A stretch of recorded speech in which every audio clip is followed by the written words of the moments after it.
and welcome to the Courtney Turner podcast. My guest today is Iain Davis. He is a phenomenal investigative journalist and researcher from the UK. And we recently just had Patrick Wood back on, and we're going to be doing a roundtable in May. So next month already. I can't believe it. Wow, we're in April. The time has just flown. But we're going to be doing a roundtable on technocracy and transhumanism with Iain Davis, Patrick Wood, and David Hughes. So stay tuned for that. I think it should be phenomenal. But if you're not following him, you absolutely should be. He is doing phenomenal work on this looming Technate and technocracy movement, which I know my audience is pretty familiar. We've talked quite a bit about it, and it's definitely seeming to be much more relevant now than I would like it to be. But we'll unpack all of it, because there are a lot of concepts in this that go way back, and I think a lot of people aren't super versed in all of it. So we'll bring on our guest, Iain Davis. How are you doing today? I'm very well, Courtney. Thank you very much for inviting me. It's a pleasure to be here. Likewise. Yeah. Thank you so much for being here. So just to give the audience a little bit of background on how did you get into this line of work and exploring this topic in particular? Well, I was made redundant, I think, for about, I don't know how many times I've been made redundant. I've worked in health and social care all my life. I was a drug and alcohol counsellor, and at various times in that sector, you get made redundant when contracts end and so forth. So I've been made redundant quite often. And I think the last time I was made redundant was about, guessing now, but I think about 8 years ago or something like that. I'd already started the blog, which I was writing out of interest. I was very much inspired by people like Patrick Wood and other writers like Anthony C. Sutton that Patrick worked with, and that. And I always kind of liked information that was presented with evidence. I wanted to be able to see. And I was also listening to podcasts with people like James Corbett and so forth, and that style appealed to me. That style of presenting narratives and presenting research with evidence that I could then go and check and see for myself. Sure. So that's what I try to emulate, and the blog started, and I've always been interested in geopolitics and history and those kind of subjects. So naturally, I wrote about those things as a pastime.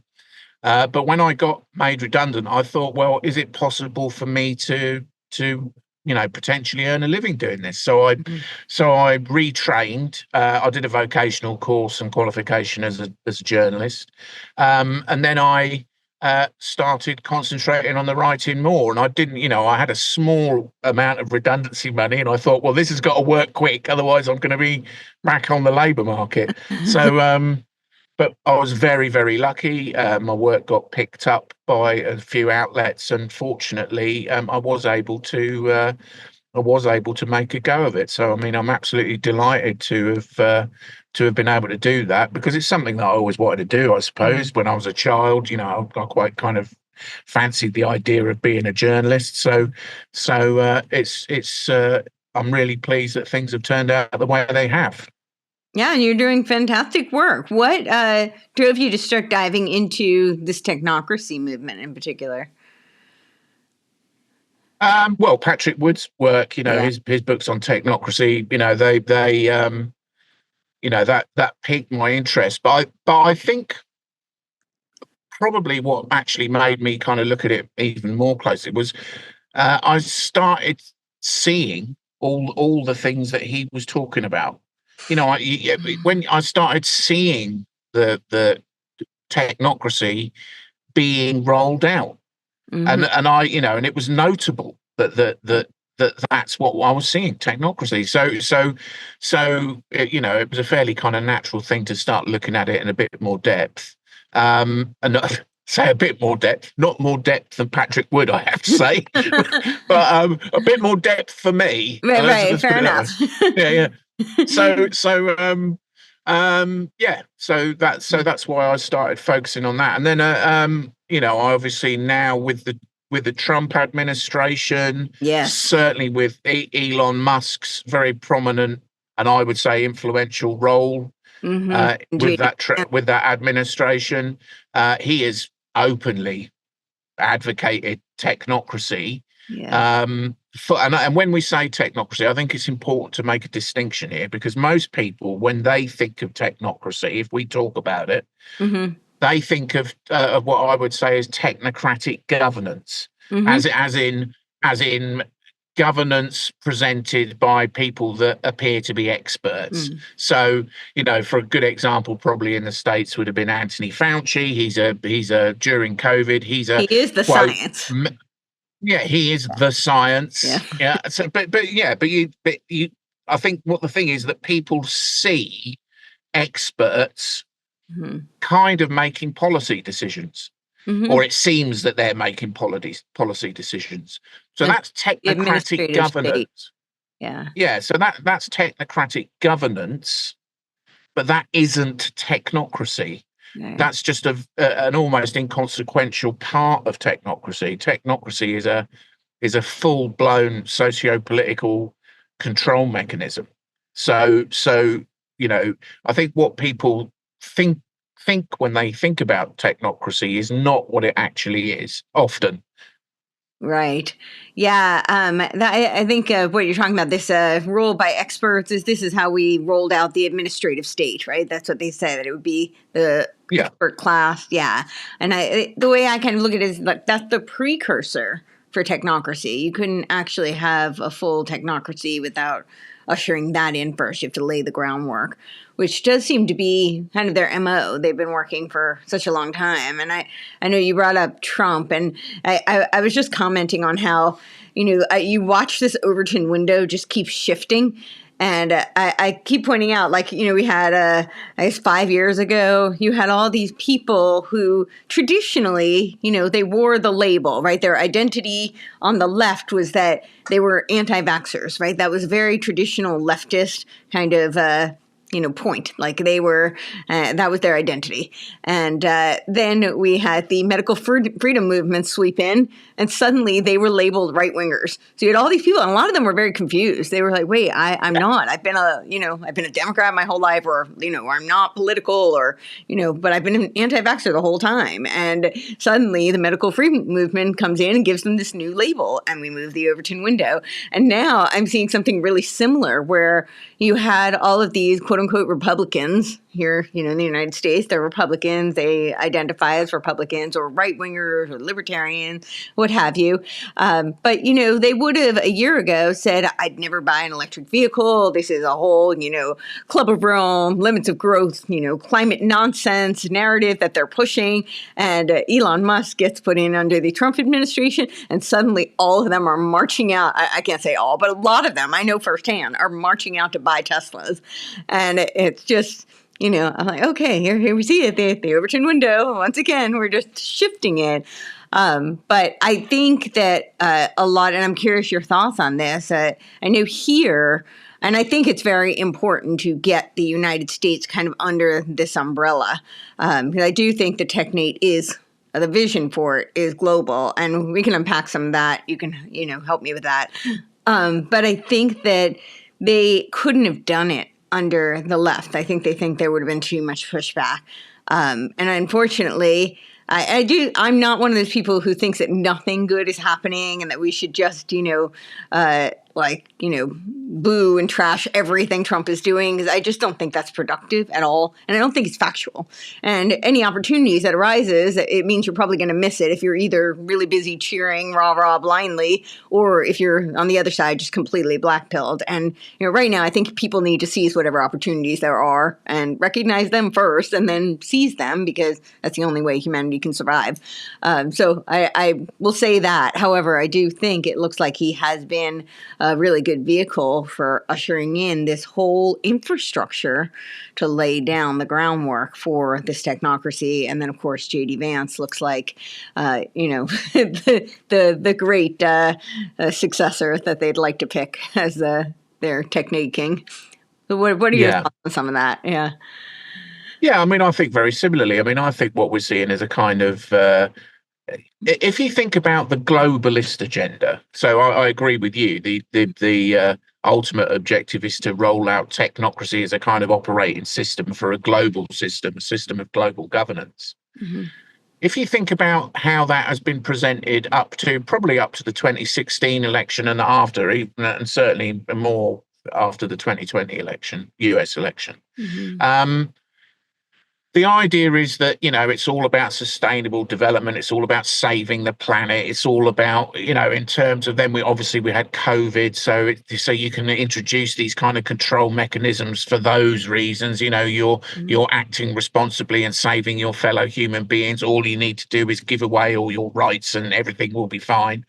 I think for the traditional left, so for the the Democrats in the US, and then my country, that would be the kind of Labour Party and the socialists, Right. or I'll rephrase that: nominally traditional socialists. They're certainly not socialists, but they I think that had already been adopted. So this kind of acceptance of kind of biosecurity, this acceptance of digital ID, had already been kind of psychologically accepted by what I would call, I suppose we might call, if we talk about the left-right divide, the traditional left. The problem is, how do you sell essentially the same policies and the same policy agendas to the more libertarian-minded and the more kind of minarchist, small state, traditional right, who are, conservative, small c conservative right? How are you going to get them on board with this? Because they're not the kind of people that would accept, fairly oppressive government overreach. They're not. They're philosophically and opposed to that, and ideologically opposed to that. So how are you going to get them on board with it? Right. So you need to switch the narrative, and I think that's pretty clear that that's what's happening with the Trump administration. So instead of kind of ushering in digital ID to ensure that you can save the planet or whatever, you can usher it in to protect the country against an immigration. Now that's it's the same objective, it's the same goal. You're still heading towards a digital ID gulag. You're still heading in that direction, but you're accepting it for different reasons. So I think what we have, a big part of what we've seen with the Trump administration is really just a shift in the sales pitch. Yeah. Well, I definitely agree. I'm actually really concerned about when you talk about the shift in the sales pitch. I also think there's a shift in the strategy. They're kind of playing, like Hegelian poles against each other. I know there's a top-down vision for like an AI world society, right? They talk about 2045, the centennial of the UN. And this is very clearly a global technocratic infrastructure. They literally talk about like the Internet of Things, Internet of Nanobio things, and 6G, and they lay that all out actually pretty clearly. But what I see as a potential alternative that's being much more marketed here is this, what they use the big buzzword decentralized. And I keep seeing this crop up, right? And this is very appealing to people who are libertarian minded, little L, right? People who are more like independent, freedom fighting kind of people, people who believe in the founding principles of personal sovereignty and nation state, except that they're selling this notion that, okay, we're going to ban CBDCs, which Trump has done with his executive order. But that doesn't mean we're going to get rid of cryptocurrencies. In fact, we're going to champion them, but we're going to champion them in decentralized network states. And I kind of seeing this vision, whether they use the term or not. I'm familiar with the Balaji Srinivasan and Peter Thiel has championed this network state concept. But even when they don't use the term, that's kind of what they're advocating. And I'm seeing all different variations of it. I've kind of done a deep dive into something called Game B, which presents itself as a little bit more spiritualist, but most of them have very strong tech backgrounds. So they're definitely not Luddites. And they kind of advocate a very similar, they call it proto-Bs, but it's basically network states is what it is. Yeah. So, but that doesn't No, mean it's a digital gulag, even if it's only 150 people, you can still be locked out. You still need a digital ID to enter. You still have to play ball. I'm sure if you do something they don't like, that's not going to go so well for you. So. Yeah, and I think the idea of the kind of freedom cities, which is kind of very similar to the network state idea that Trump spoke about in, I think, July 2024, when he promised that there would be 10 freedom cities in the UK, or suggested that there could be 10 freedom cities in the US. That notion of a kind of regulation-free zone, which is what it appears to be, and I know that this, again, we go back to the sales pitch, the kind of propaganda, if you like, right, is that it will stimulate innovation, it will onshore jobs, it will bring new investment into the States, it will, and all these kind of things. Yeah. And I also agree with you with the comment you made earlier. We can't just simply say that everything that is said is and everything that is promised by the Trump administration, or everything they're working towards, is completely useless and rubbish. I mean, or inherently evil. Right. I think some things are, Right. but I mean, but I don't think that's reasonable either. So probably it will attract some investment, some inward investment, and it probably will attract overseas companies to relocate to the States, because what a freedom city promises global corporations is total autonomy to do whatever they like. Right.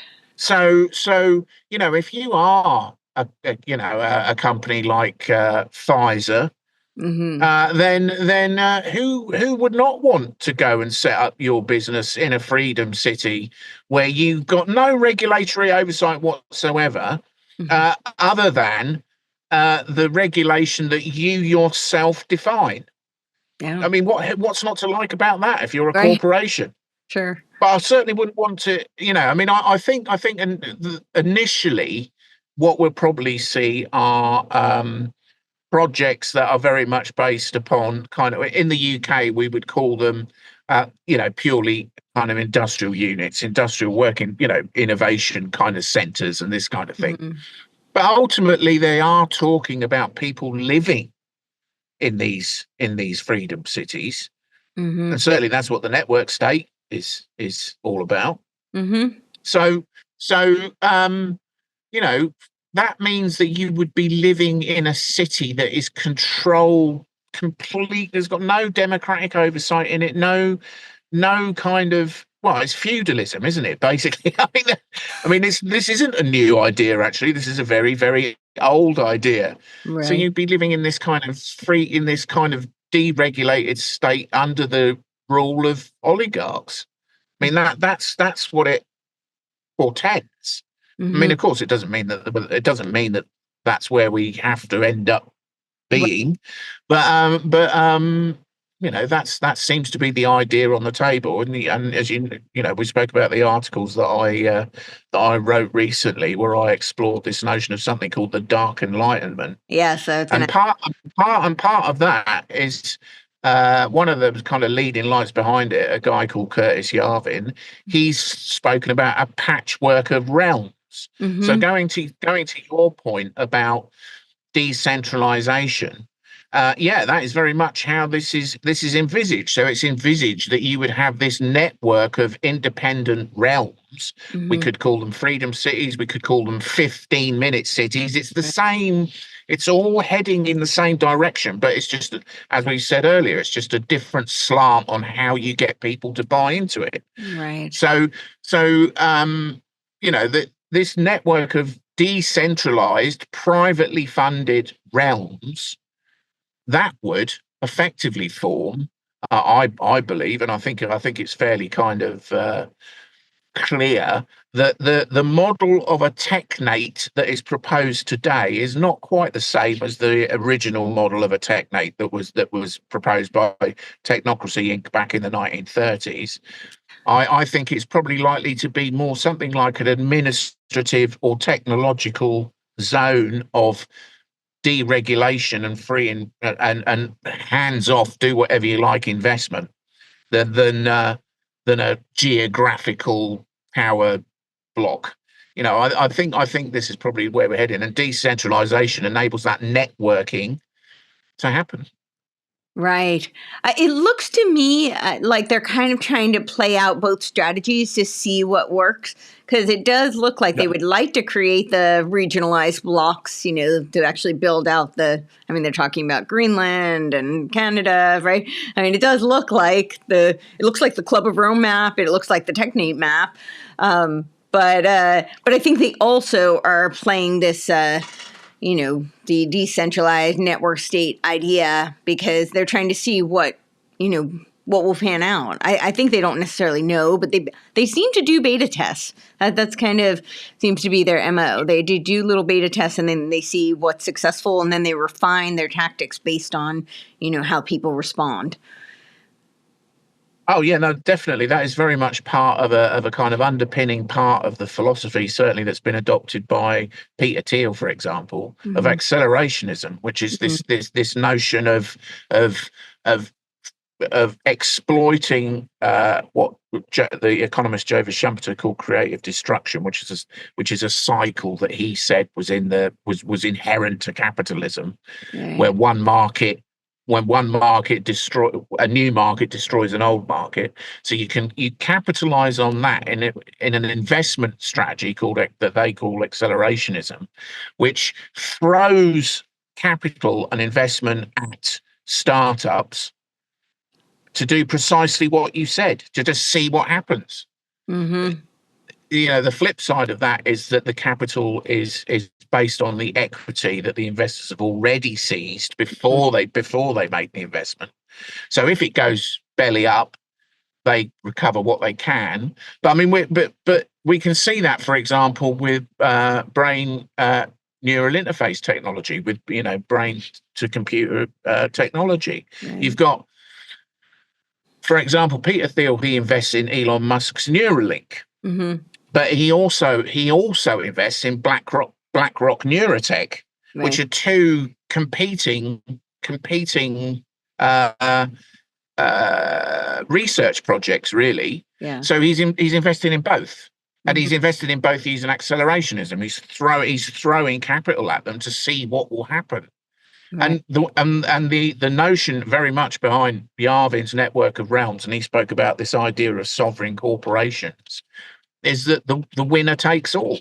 So it's very much about the monopolization of emergent technologies, or the monopolization of investment flows, or particular sectors of the economy, or sectors of industry, or so you do that through this concept of kind of just maximizing innovation to see what happens by just throwing resources at it. Right. So there was the left accelerationists and right accelerationists, right? Like they were the two, or at least that's how I categorize them. Yeah. Yeah. So this all kind of came out of this at Warwick University in the mid 1990s in the UK. This place called the Cybernetics Culture Research Unit, led by this guy called Nick Land and another guy called Mark Fisher, and there was another woman called Sadie Plant, but she distanced herself from it. And they took this idea of Schumpeter's creative destruction. So Schumpeter said that creative destruction was a good thing. So an example you might think is, the horse-drawn carriage industry gets supplanted by the internal combustion engine car industry. That's just an inevitable consequence of the forward movement of technology. So Schumpeter said this is a good thing, that basically, that's how capitalism evolves, and that we've all benefited from that. So there's nothing wrong with creative destruction.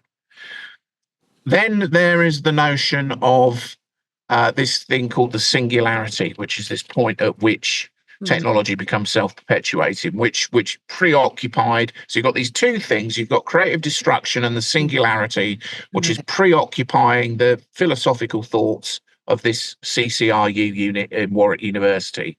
Now they thought, and they came up with this idea that that because the singularity, we must adapt to the singularity. We must adapt to this moment when technology, kind of it evolves beyond us. We need to be prepared for that.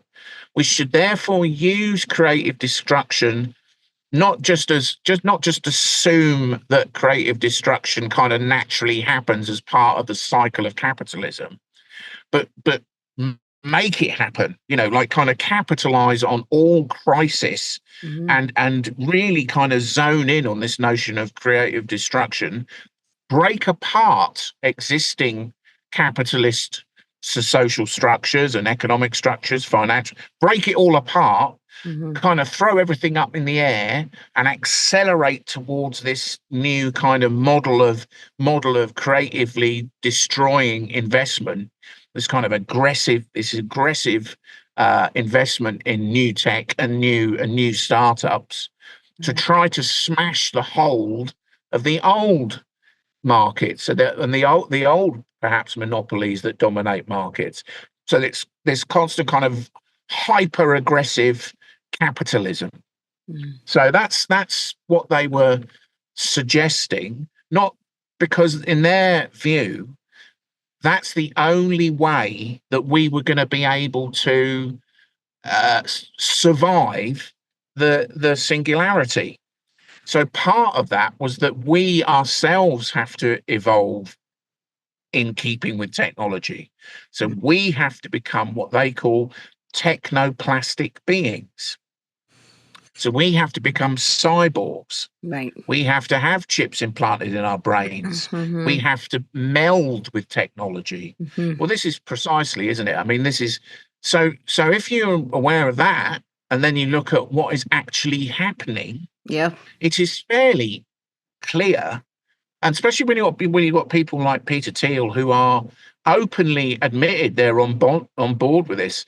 Nick Land cites Peter Thiel as very influential in the development of his ideas, as does Curtis Yarvin. And these people. I would suggest to you that you're quite right. We're looking at probably J.D. Vance being, the next kind of great techno king, they would call them. J.D. Vance wouldn't be where he is without Peter Thiel behind him. Peter Thiel has put J.D. Vance where he is. And J.D. Vance is a big supporter and admirer of Curtis Yarvin, who's another one of these accelerationists. They would call themselves neo-reactionaries. Right. So it's all. So once you know what they're aiming for, and then we have these kind of, and then we have Trump announcing things like freedom cities. And you spoke earlier about Greenland. Trump making these seemingly weird announcements about seizing Greenland by force, whether that's military or economic.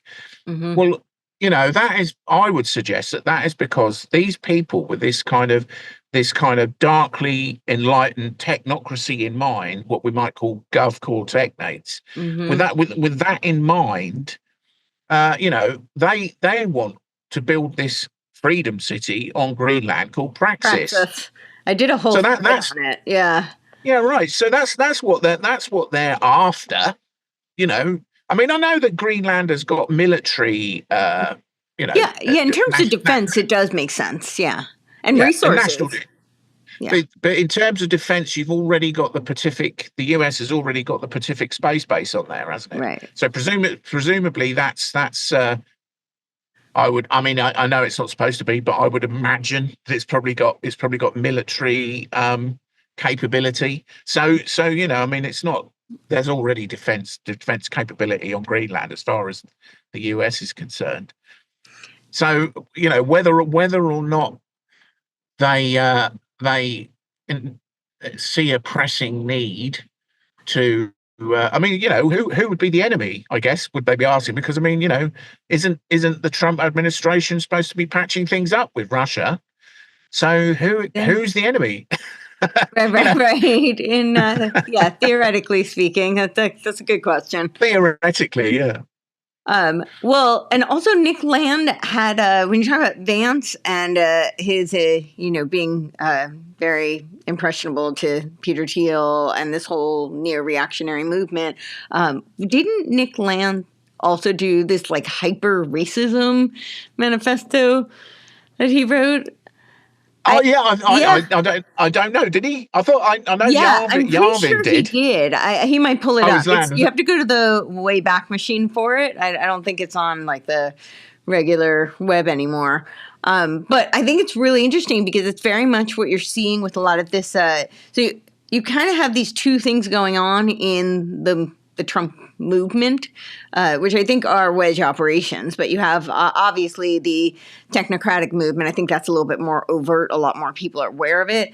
But then you also have this kind of like theocratic, ethnocentric kind of a movement that's going on, and it's under the banner of being. You outlined this actually quite beautifully in your Dark MAGA article. I think in both part 1 and part 2 you address it actually.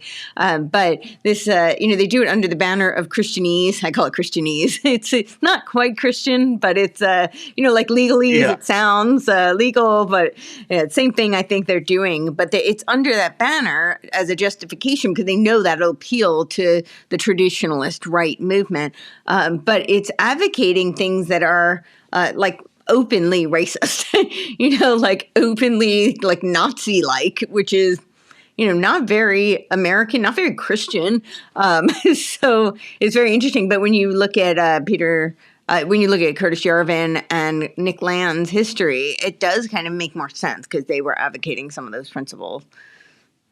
Do you think? Yeah, I mean, certainly. I mean, Yarvin has argued for a more humane form of genocide. Right.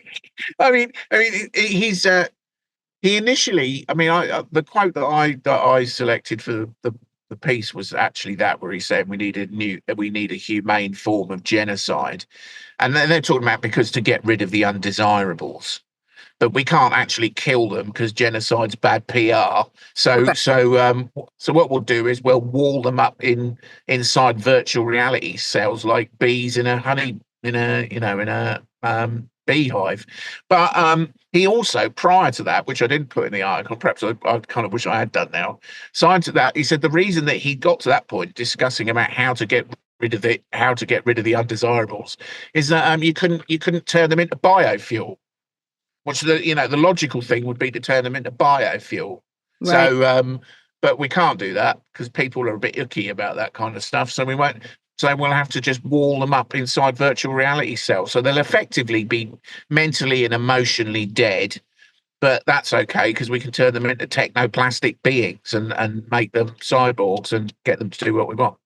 So that's their approach to us. I mean, Peter Thiel refers to us as the unthinking demos. That's who we are. That's who we are. We're just mindless trolls. Nick Land calls us the what does he call us? The inarticulate proles. Curtis Yarvin thinks we should be exterminated. I mean, it's just.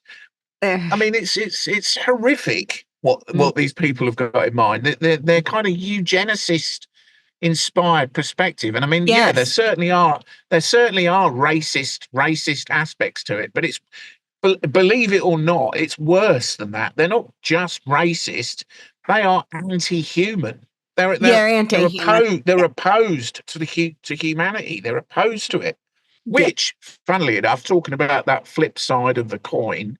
Mm-hmm. If you think about, the whole kind of fourth industrial revolution, what could we call it? I suppose we could call it the Klaus Schwab WEF kind of leftist kind of perspective of the same thing. Right. I just want to point out that I think you did find it. It's it is in the way back, and it's the alternative right blogspot.com, and it is hyper racism. He wrote it October 4th. It was October 4th, 2024. So it wasn't that long ago. 2014. Sorry, I don't see that well. 2014, but yeah, that makes more sense. Yeah. So excellent. And it is called hyper racism. So yeah, hyper racism. Yeah. Oh, I'll check that out. I'll send it to you. Yeah. Thanks. Yeah. You're welcome. Yeah. So but go back to what you were saying with Klaus Schwab and the cyborgs, this plastic beings. Yeah. Well, I mean, if you think about the fourth industrial revolution, that's very much kind of got this like transhumanist idea in it, and they're kind of pushing it off the back of, they're pushing it off the back of sustainable development and that kind of thing. That's the sales pitch for that. Yeah.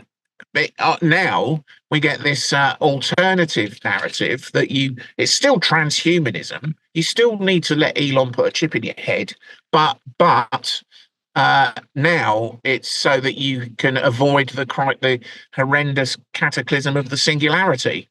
So it's just again, we return to this. We return. How to does this. he say that putting a chip in is going to help us avoid the singularity?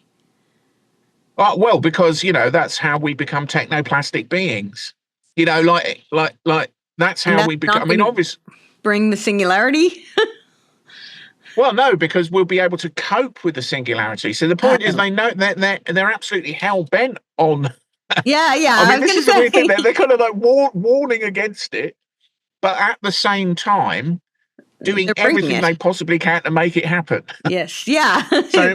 So the only way, because the singularity will be an existential threat to humanity, they say. Mm-hmm. Although why we can't just, if things did get out of hand, I've never quite understood why we can't just pull the plug out. But apparently this existential threat to humanity, the only way we can survive it is to meld with it. Right. So we have to become transhumanist kind of cyborgs that meld with the singularity. That's the only way we can possibly evolve. Mm-hmm. I think Nick Land said that. What did he call that? Oh, that's the moment where we will cross the bionic horizon. Elon keeps talking about that. The event, he calls it the event horizon, right? Yeah. There's a lot of Aesopian language that these guys, and I say guys because it is predominantly men. Mm-hmm. So it's there's a lot of Aesopian language. I mean, one of the sort of things that sticks out for me is the continual use of the term lives of abundance. Lives of abundance. We're all going to live lives of abundance. So this is linked to the kind of concept of the like universal basic income and all that. But nonetheless, that is a direct quote out of Technocracy Inc. study course, that we would live lives of abundance. So they're signaling, and going back to what you were saying about the outline of a geographical technate that Trump verbally outlined when he said about seizing, forming a North American Union with Mexico, the US, and Canada, that Greenland would be part of this. Then he started talking about, Central America. Although I was talking to Whitney Webb the other day, and she thinks that he didn't mention that, but I'm pretty sure he did. But I didn't check that, so I'd have to look back and check that.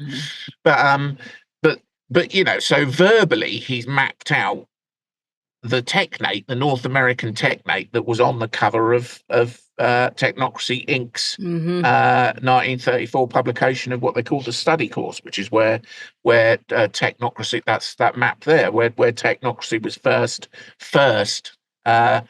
fully outlined. Actually, it was a set of pamphlets that were collated and put together. I think they started publishing them in about 1931, but then the full thing came out in 1934. But so he's verbally described this thing, the North American Technate. Now, I think that was symbolic. Personally, I don't think there's any chance of that being and probably not in our lifetimes, in my view. I think it potentially it could be in the future, but not in our lifetimes. I don't think, personally. So I think what he was basically signaling there, and all his script writers were signaling there, is that the technocrats are in charge. We are in charge now. Mm-hmm. And I think that was a signal. And I do think that there is an oligarch shift in power. I think if we consider of the kind of the oligarchs that were kind of running the show at the global governance level, I would say that was probably, you could talk about George Soros and and that kind of Pierre and Midyar and that kind of side of the argument. Whereas now, I mean, we've got people like Peter Thiel, Elon Musk, Mark Andreessen, people like that that are more influential now. And I'm not one that subscribes to that notion of one single overarching global power. I don't think it works like that. I think it's about competition, just as it is in every other walk of life and every other strata of society. I think it's about competition and they seem to be, the technocrat kind of private government lobby, which is represented, by those characters, seem to be in the ascendancy as far as the global oligarchy go, in my view. Yeah, it does look that way for sure. When you're talking about the fourth industrial revolution, it's interesting. I did a show talking about the fourth industrial revolution, but apparently they claim the so-called experts, they claim we're actually already in the fifth industrial revolution, and they've outlined the sixth and seventh industrial revolution, which is crazy. Yeah. They're a little ambitious, but they keep using terms like it's very human-centered. There's agency. Of course, by human-centered, they mean like you influence your digital twin or vice versa. They mean agent-centered, like your digital agent. It's just, again, Aesopian language but it sounds great. Like we're, going to have all this technology and it'll all be for people. But yeah, it sounds more like this. When you talk about the, like the plastic being, the essentially cyborgs, it's that part I feel like is really hard for people to wrap their heads around. But, when you hear these like emerging technologies, that's really about synthetic biology. And so much of that is already laid out and so much of it's actually being in use. And I think a lot of people think about the more obvious, like the Neuralink. And, obviously that is part of their plan. But I think it goes way beyond that. The AI World Society has a whole description of how the Internet of Nanobio things will work with 6G, and it'll connect to the Internet of Bodies and the Internet of Things, and it'd all be connected, but it connected through you. And they literally say that. So I think that part is really hard for people to wrap their heads around and to understand that that's really what they're trying to build out. But that kind of control is, I don't know how people escape that kind of control. That's concerning. No, I mean, and I don't know, they've already developed this, and they've already, and I'm not sure whether they patent it, but certainly the science is already sort of pretty much kind of done and dusted. These things called motes, which are cellular machines that are programmable cellular machines that can do work inside you, artificial, completely artificial, that are, nano-sized machines that can work inside your body and affect change on you at a cellular level. Right. So the the people often talk about things like the kind of idea of the kind of the mosquito that can be genetically modified to inject you with a vaccine or whatever. That stuff. I mean, they were developing that back in the 1990s. Right. So the things that we are aware of, the kind of technology that we are aware of that is under development, and a lot of that is pretty freaky when you start looking into it. The chances are, if we know about it, that's pretty old hat by now. Right. So and I think this is an important thing, though. In order for us to accept this, I mean, obviously, if you've got something like nanoparticle-sized machines that can be just floated around in nano dust and you breathe it in, then there isn't much we can do about that if they take that path. Right. But a lot of this is predicated on us. Yes. Complying and going along with it. And I think, very much we're still seeing that, certainly with we were talking about there, the shift in narrative. Yes. Why bother with the shift in narrative? Why bother? Well, they need to bother. They need to shift the narrative because they need us to comply. If you Right. think about the amount of money and the amount of time and the amount of effort they put into propagandizing us, to controlling what we think, what we say, where we go, it is self-evident, I would suggest, that Right. what they are most concerned about is our non-compliance and our deciding that we're not going to go along with it. So, I mean, very much, my work is largely focused upon highlighting this stuff, but not because I'm advocating it or that I'm black pilled and think that, it's all doom and gloom, but because, you can't defend yourself against something that you don't recognize, can't see, and don't understand. Exactly. You must be able to know it to stand up to it. Of course. So, and we don't have to accept things like the nanoparticle, people developing nanoparticles and spraying the air with it. We don't, if we know that's happening, we can and we must stop people from doing it. Yes. But we're not going to be able to do that. Personally, I don't think we're going to be able to do that through the ballot box. Right. I think there are other mechanisms that we're going to need to be able to do that. But What but what are some other means you think? well, I think individual action is really important. It's about the individual choices that we make every day.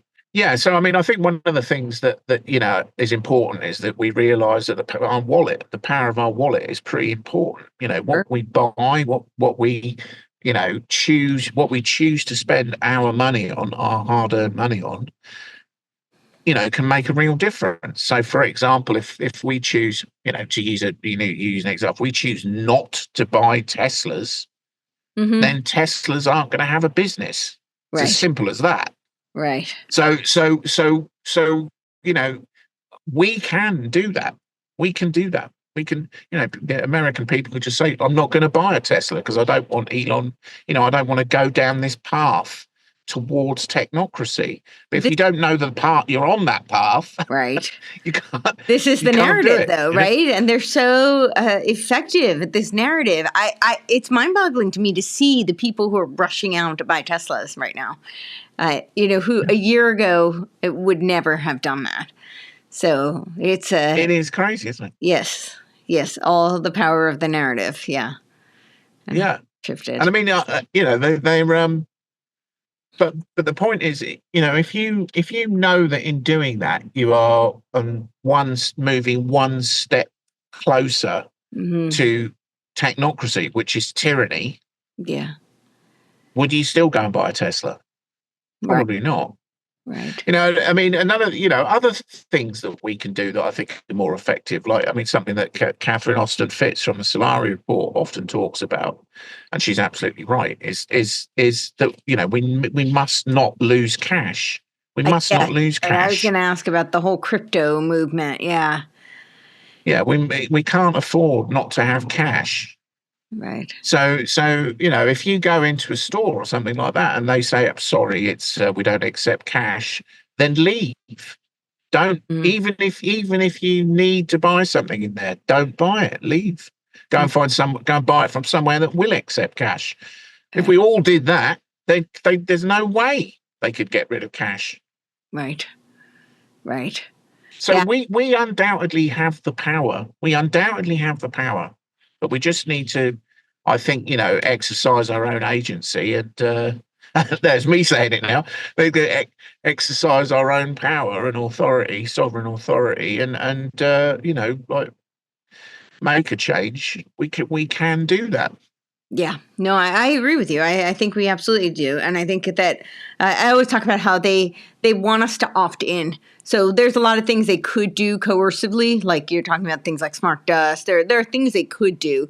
But I think ultimately they want it to be an opt in. They want us to choose and build our own prison cells. So I think that's very accurate. It's much more effective, and then they don't have any culpability. Hey, you guys chose this. This is what you wanted. We're giving you exactly what you wanted, even though you've literally built your own prison cell. But a lot of people don't know that that's what they're building. So I'd love to back up a little bit and talk about what the Dark Enlightenment is. Just because I think a lot of people don't know it. A lot of people don't understand the philosophies. And in a way, it looks like it came out of nowhere. Although I very much see, I study a lot of the underpinnings of the philosophical underpinnings of this, continental philosophy, this theosophical movement, this rebranding of Neoplatonism. And I don't see this as being that different. It's just centered around technology, and it has more of a militant kind of authoritarian bent to it. But I still see it as actually very Gnostic, right? I call it the technological immunization of the eschaton. And that's kind of what it looks like to me. But yeah, I'd love if you would help us kind of unpack some of the philosophical presuppositions that are in this, because then maybe people can recognize what it is they're looking at and where it comes from. Yeah, no, you're right. There's nothing new. There's nothing new in it. I mean, in many respects, it's the same old story that we've been given for thousands of years. It's an attempted justification for a small group of people, the guardians, if you like, ruling everybody else. I mean, that's essentially what it is. That's essentially what all these arguments boil down to. Yes. That and it's always the same. So there's nothing new. But yeah, you're right. It's got a particular kind of technological bent and a particular kind of set of precepts that it's based upon. That it's just used. I mean, a lot of it. I mean, if you ever read Land's Dark Enlightenment that he wrote in 2012, that was based on the ideas of Mencius. This Curtis Yarvin wrote. Why did he do that pen name? It's so ridiculous. Mencius Moldbug? I can't remember now. Mencius Moldbug. It's a combination of two. Oh, I can't remember now. Okay. I mean, one of the things that you note that if you ever read Dark Enlightenment, is it's just impenetrable jargon and I think a big part of that, the reason that it is impenetrable jargon is so that people are kind of like, oh blimey, I can't be bothered to kind of even try and work this out. Right. But essentially what it means, what the Dark Enlightenment is, and I think the shortest and quickest way to put to it is that it is advocating private government. Right. So this is not government that we would call and I think, and again, this is a problem. We don't have necessarily the terms of reference to be able to describe what it is that they're trying to present. Right. But it is privatized government. So there is no government as we understand it. There is no public state. Mm-hmm. Instead, everything is run as a corporate hierarchy. So everything is based on a corporate structure. And they ultimately have power over our lives. And at the top of this corporate structure, you would have a CEO, of the corporation, who would be effectively the king of everything that corporation oversees. And everything that corporation oversees is called a realm. So you can imagine, for example, perhaps one day you would have one single corporation that had the monopoly for what we today would call the military-industrial complex. Mm-hmm. So that would be a realm, and at the top of that corporation would be a dictator. They openly speak about a dictator or a king dictator who would oversee that realm. Right. So then you would have lots of realms, what Yarvin called a patchwork of realms. And these, going back to what you were saying about this kind of perversion of how most of us view decentralization. And you would create almost like nodes on a blockchain, which is precisely the kind of thing that they're heading. Almost like nodes on a blockchain. These realms would all link together, and overseeing that. And I think there's a slight departure here between what Yarvin was talking about and Land proposed in the Dark Enlightenment. So Yarvin said that each realm would be overseen by as what he called a sovereign corporation, a Sovcorp, with the CEO king at the top of it. But Land kind of sees an overarching corporation in charge of it all, which he called Govcore. Govcore. So this would be a privatized state, which is what they're proposing with city-states. Yeah. With the freedom cities and the network state idea or the network city idea. That's exactly what they're proposing. Yeah. So and so there'd be no democratic oversight in any of this of any kind. There is Yet no. they're advocating it as being ultimately democratic, right? Because you could put voting on the blockchain and everybody would have a direct say, right? This would be the ultimate democracy. And they have all sorts of terms like liquid democracy, synergistic democracy, which ties into some of this more theosophical, new thought, spiritualistic movement and the whole transpolitical movements, which I think they are connected. But yeah.